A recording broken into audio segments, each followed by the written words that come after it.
এই উম্মতে আমার উম্মতের উপরে তিনটা বিপদ নেমে আসবে তিনটা পাপের কারণে।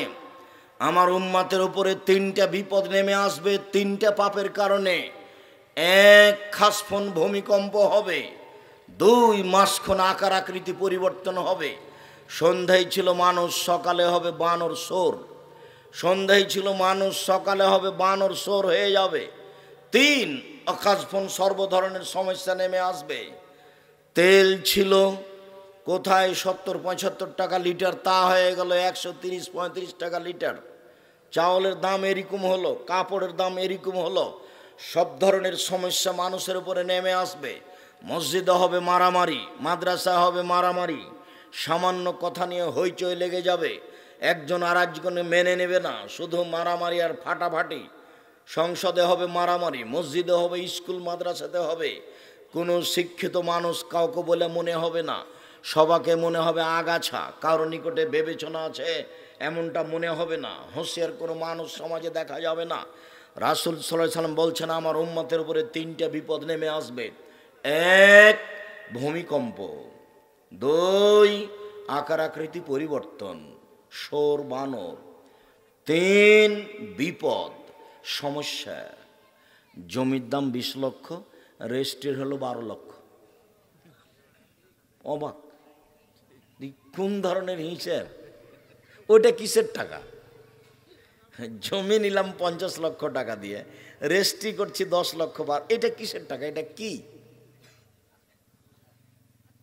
সরকার নিয়োগ দিয়ে লোক রাখবে, আমার কাজটা করে দিতে হবে সরকারকে ফ্রি, আরো আমার জন্য চা পান করার ব্যবস্থা থাকতে হবে সরকারের পক্ষ থেকে,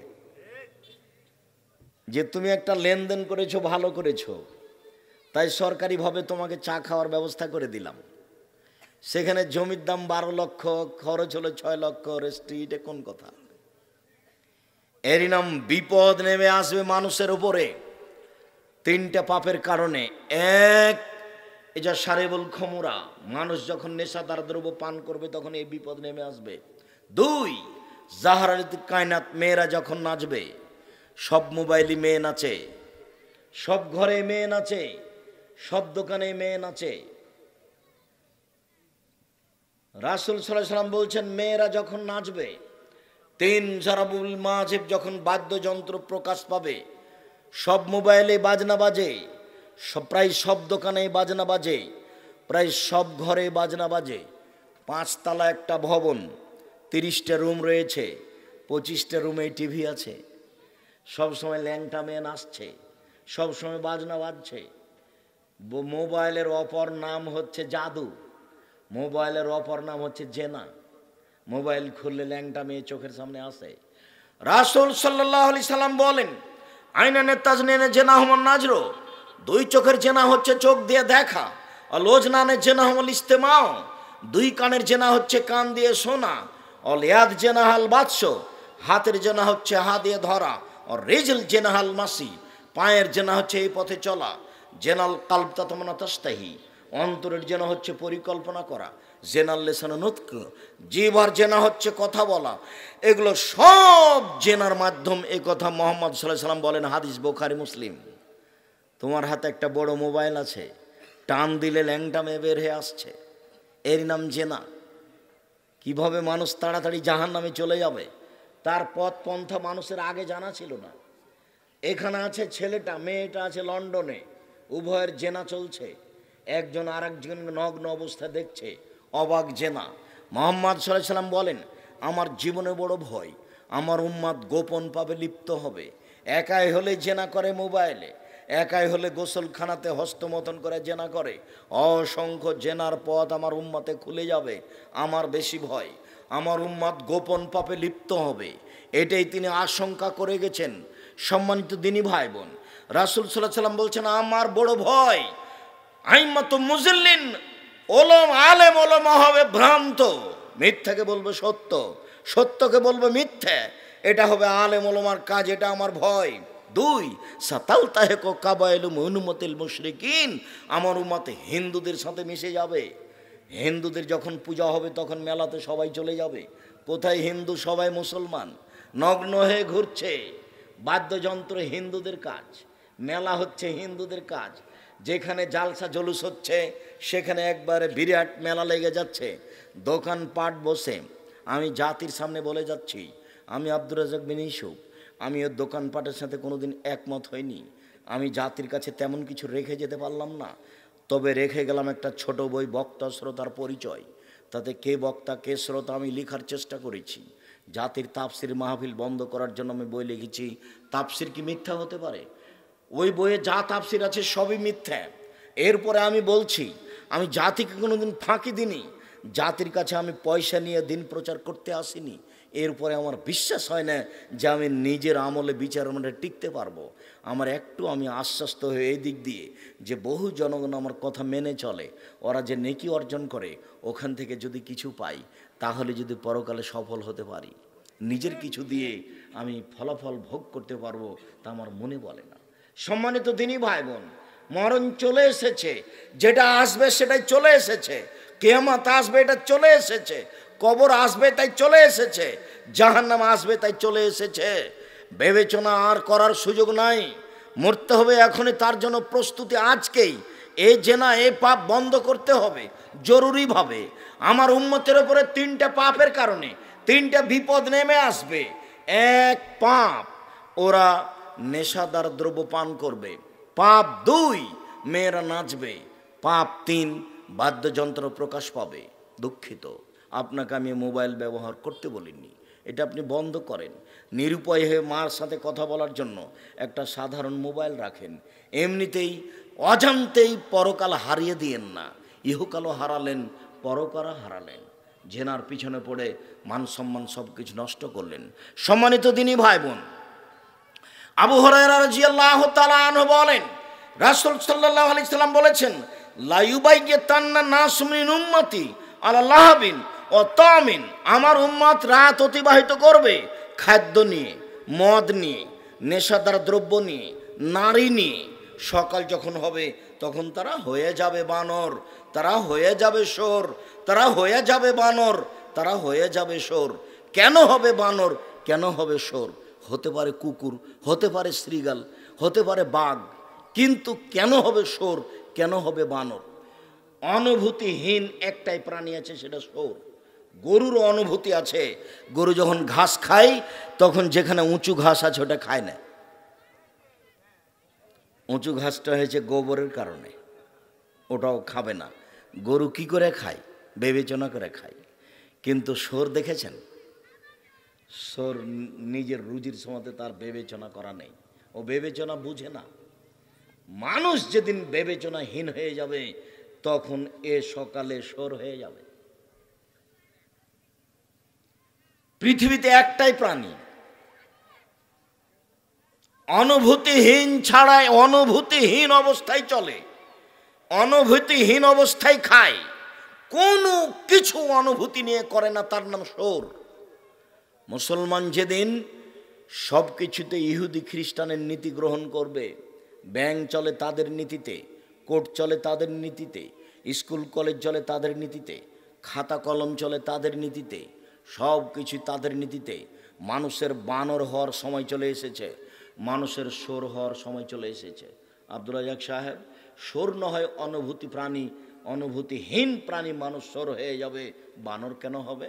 বানর হচ্ছে অনুকরণীয় প্রাণী। অনুকরণ করার ব্যাপারে বানর যেমন, পৃথিবীতে আর কোনো তেমন প্রাণী নেই। আমাদের খুব ভালো মনে আছে, গ্রামে লোকটা বানর নিয়ে যেত, একটা বাজনা শব্দ দিত আর বলতো, এই তোমাদের বানর খেলা দেখাবো, চাউল নিয়ে আসো। তখন আমরা দৌড়িয়ে গিয়ে চাউল জমা দিতাম, ওর কাছে চাউল জমা দিলে একটু পরে ও বানর খেলা দেখাতো। এক পর্যায়ে বলতো, এই বানর, নতুন বউ কিভাবে হাঁটে রে। তখন বানর তার দৃশ্য দেখাতো। বানর অনুকরণীয় প্রাণী। যেদিন মুসলমান হয়ে যাবে অনুকরণের ব্যাপারে ইহুদি খ্রিস্টানের, এই বোকা ছেলে, তোমার মাথার চুলটা চতুর্দিক ওভাবে একেবারেই ছোট করা আছে, উপরটা ছাতা করা আছে, এটা কার অনুকরণ বলো তো? হ্যাঁ, তুমি কখন ইহুদি হয়ে গেছো গো? তুমি কখন খ্রিস্টান হয়েছো? তোমাকে দেখলে আমার ঘৃণা হয়। ঘৃণাটা আমি জানাই কি দিয়ে ভাবে জানো? তোমাকে দেখ, আমি তোমার গায়ে থুথু দিতে পারবো না, পরিবেশ তো আমার অনুকূলে হবে না। তোমাকে দেখলে এটা করি। কেন তোমার প্যান্টটা টাকনোর নিচে? কেন তোমার দাড়ি চাঁচা আছে? কেন তোমার মাথার চুলটা ওপরে আছে, নিচে কোথাও নাই? এর নাম কাজা, এটা হারাম। এরকম চুল ছেঁটেছ কেন? আমি ছাত্র জীবনে বলতাম, এই শোনো, যে চুল ছাঁটা শিখবে সে আমার মাথার চুল ছেঁটা শিখো। আমি কোনোদিন সাদ করে পোশাক পরতে হবে এটা প্রয়োজন মনে করিনি। সাদ করে কিছু সাজগোজ করতে হবে এটা আমি প্রয়োজন মনে করিনি। দেশ বিদেশে এভাবেই থাকি। কোনোদিন আমার ছাত্র জীবনে কারো গায়ের জামাতে হাত দিয়ে তোমার জামাটা কত সুন্দর এরকম কোনো বাক্য আমি জীবনে ব্যবহার করিনি। আমি 7 দিন পরে একদিন উপর তলা থেকে নিচে নামতাম। আমি যখন বাইরে হাঁটতাম বৃহস্পতিবারে, তখন শহরের কোনো বন্ধু বান্ধব দেখলে বলতো, আরে আব্বে নিকাল গায়ে হ্যাঁ তব তো দুনিয়া বদল যায়গি। আরে আপনি বের হয়ে গেছেন, তাহলে তো পৃথিবী উল্টে যাবে। আমি সহজে কোনো বাইরে যেতাম না, রাস্তায় ঘুরতাম না। আমার এক ক্লাসমেট ছিল সালিমউদ্দিন ডাহুয়াবি ভাগলপুরি। ও বলতো 6 महीना तक मैं ये सोच रहा था कि आप इंसान है जीन है, ना आपको खाने देखा, ना आपको गोसल करने देखा, ना आपको कपड़ा साफ करने देखा, ना मैंने सोने देखा, ना मैंने जागने देखा। আপনাকে আমি গোসল করতেও দেখিনি, আপনাকে আমি কাপড় পরিষ্কার করতেও দেখিনি, আপনাকে আমি ঘুমাতেও দেখিনি, আপনাকে আমি ঘুম থেকে উঠতেও দেখিনি। 6 মাস পর্যন্ত ভাবতাম এটা মনে হয় জিন, এ হয় মানুষ নয়। আমি তো পরে ঘুমিয়েছি, ও আগে ঘুমিয়েছে। আমি আগে উঠেছি, ও পরে উঠেছে। তাহলে ও আমাকে ঘুমাতেও দেখেনি, আমাকে ঘুম থেকে উঠতেও দেখেনি। তখন গরমের টাইম ছিল, আমি গোসল করতাম রাতে। গোসল করার সময় কাপড় পরিষ্কার করে নিতাম, কাপড় তো আমার কাছে বেশি থাকতো না। আর ও তো খুব চিকন চাকন ছিল, একবারে ক্যালেন্ডার করা ছাড়া জামা পরতো না। আর জামা খুলে অজু করতো যাদের ভাঁজ না হয়, অজু করার পরে জামা পরতো। সালিমউদ্দিন ডাহুয়াবি ভাগলপুরি, তার কথাগুলি আমার খুব দিনের মতো মনে হচ্ছে। 1987 সালের ঘটনা নকল করছি। আর একজনের দেখে নিজেকে হারাবেন না, বানভাসী হয়ে ভেসে যাবেন না। কারো মাথার চুল কেমন ছাটা দেখে ওরকম করবেন না। এটা হলো বানরের অনুকরণ। এই জন্য মানুষ কি হয়ে যাবে? বানর হয়ে যাবে।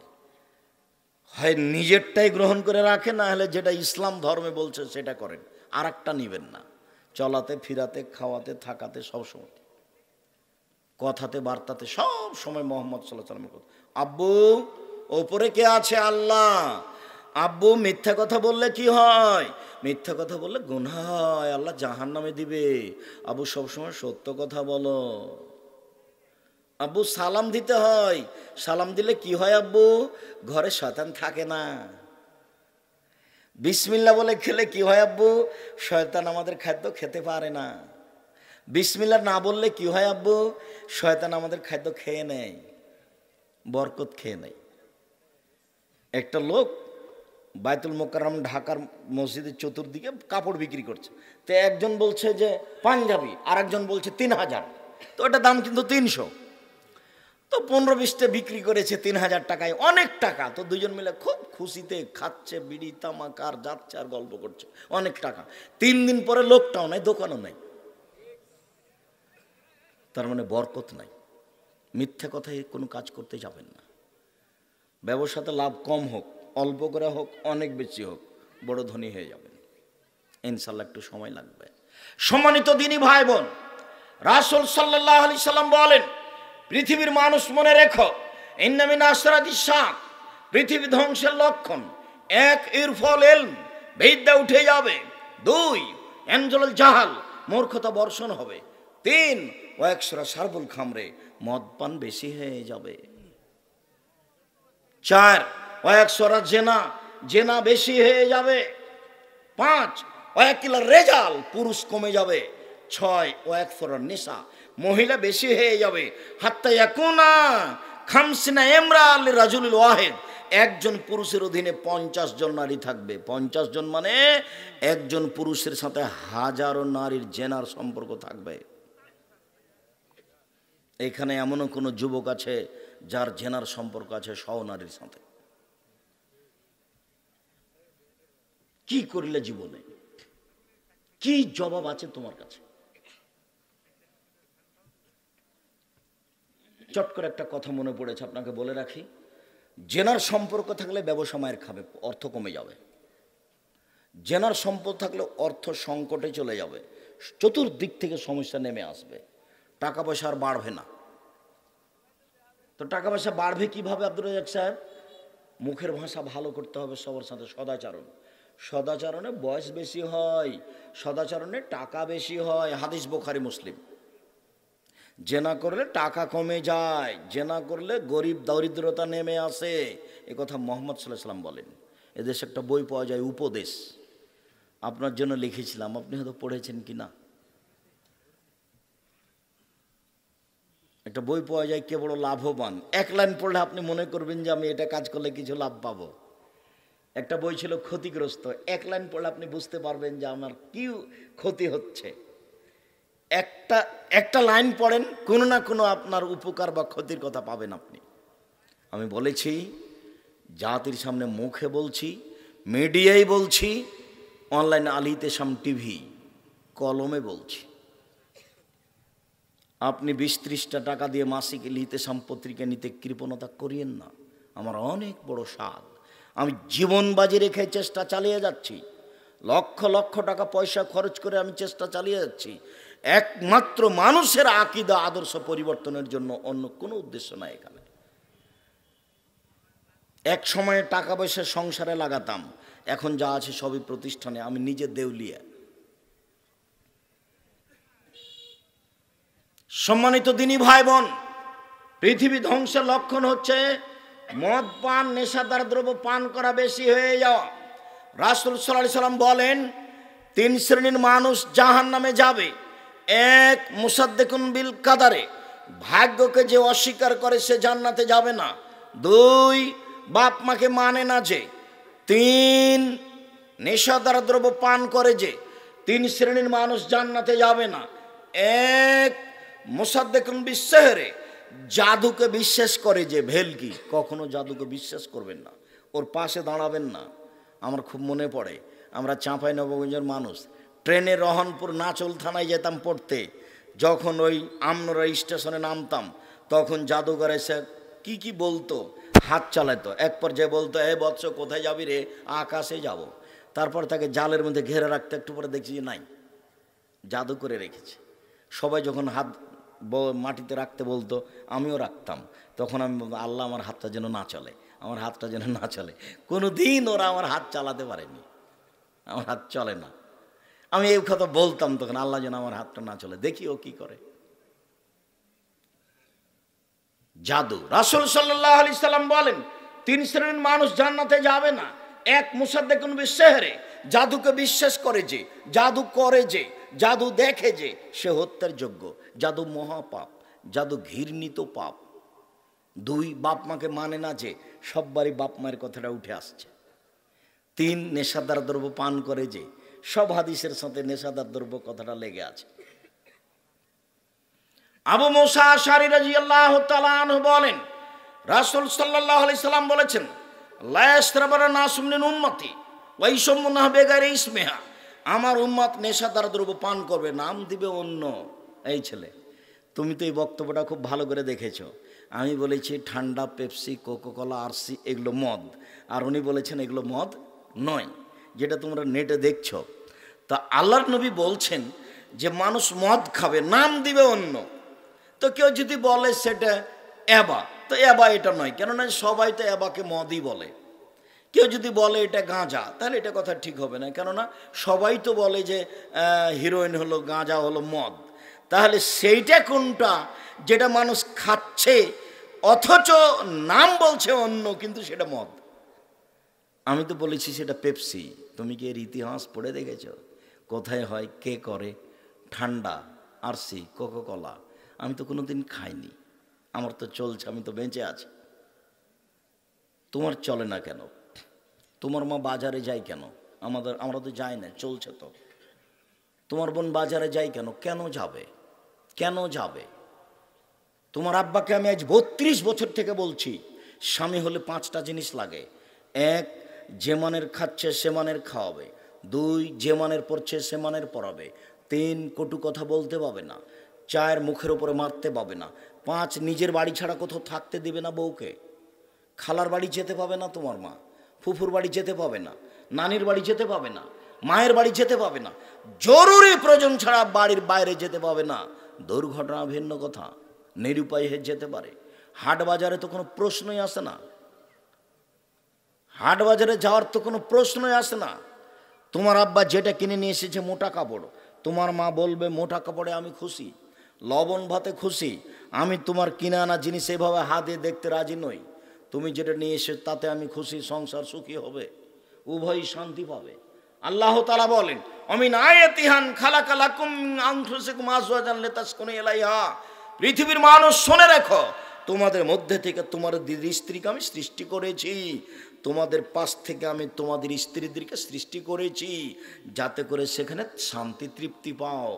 স্ত্রী হচ্ছে শান্তি তৃপ্তির বস্তু, স্ত্রী হচ্ছে আনন্দ তৃপ্তির বস্তু, স্ত্রী হচ্ছে মিঠা বস্তু, স্ত্রী হচ্ছে আদরের বস্তু। ওরা হচ্ছে সোনাতলা হাটের বগড়া, সোনাতলা হাটের আদরের মালসা।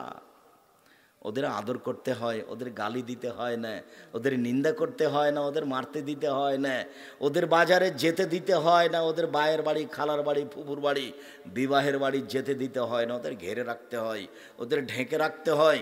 মহান আল্লাহ বলছেন ওয়াজালনা বাইনাকুম মাওয়াদাতার রাহমা, আমি তোমার মাঝে আর তোমার স্ত্রীর মাঝে ভালোবাসা, ভ্রাতৃত্বভাব সৃষ্টি করে দিয়েছি। একথা আল্লাহ বলছেন, কোনো ফকির ফাকরার কাছে ভালোবাসা নিতে হবে না। সম্মানিত দিনী ভাই বোন, বলছিলাম রাসূল সাল্লাল্লাহু আলাইহি সাল্লাম বললেন আমার উম্মত নেশাদার দ্রব্য পান করবে, নাম অন্য দিবে, ওয়া ইউজাফু আলা রাউসিম বিল মাযবল মুগান্নিয়াত, ওদের নেতাদের সম্মান করা হবে গায়িকা দিয়ে, গান বাজনা দিয়ে। গান বাজনা ছাড়া চলে না কোনো স্কুল, কোনো নেতা আসলে কোনো মেয়ে দিয়ে নাচা ছাড়া, গান ছাড়া কোনো সম্মান চলে না। আল্লাহ রাসূল বলছেন তাই হবে। ও 100 আরজ, এদের উপরে ভূমিকম্প হবে। ওয়াজালহুমুল কিরদাতাল খানাজির, আল্লাহ এদের করে দিবে বানর, আল্লাহ এদের করে দিবে সুর, আল্লাহ এদের করে দিবে বানর, আল্লাহ এদের করে দিবে শুকুর, এদের উপরে ভূমিকম্প হবে। হাদিস বুখারী মুসলিম। কে বড় ক্ষতিগ্রস্ত বইয়ে আছে, উপদেশ বইয়ে আছে, পত্রিকাতে আছে। সম্মানিত দিনী ভাই বোন, আপনার বসে থাকাতে আমি খুব খুশি, খুবই সন্তুষ্ট। কোথা থেকে যেন আসছিলাম, আস্তে আস্তে অনেক দূর চলে আসলাম, শুধু মাটির রাস্তা। তখন মনে করছিলাম যে এরা প্রোগ্রাম নিয়ে ভুল করেছে, কেন বা এখানে প্রোগ্রাম নিল, খুব কষ্ট পাচ্ছিলাম। তো এসে দেখলাম যে তোমরা অনেকে উপস্থিত হয়েছ, আমার খুব ভালো অবস্থায় বসে আছো। মুরব্বী, আপনারা দূর দূরান্ত থেকে এসেছেন, আমি আপনাদের আশাতে খুব খুশি হয়েছি। আমি আপনাদের জন্য দোয়া করি, আল্লাহ আপনাদের যা যায় খায় দান করুক। সম্মানিত দিনী ভাই বোন, আমার আদরের যুবকেরা, মনে রেখো মানুষের জীবনে সবচেয়ে জরুরি কাজ চারটে। মানুষের জীবনে সবচেয়ে জরুরি কাজ চারটে, এর চেয়ে মানুষের জীবনে জরুরি কোনো কাজ নাই। 5 ওয়াক্ত সালাত নামাজ, এর চেয়ে মানুষের জীবনে কোনো জরুরি কাজ নেই। জীবনে এর সাথে কোনোদিন আপোষ করো না। আপোষ কি আব্দুর রাজাক সাহেব? আপোষ মানে হলে পড়বো, আচ্ছা কাল থেকে পড়বো, আচ্ছা আজান হলো তো বাড়িতে পড়ে নিব, এর নাম হলো আপোষ। সালাতের সাথে কোনোদিন আপোষ করো না।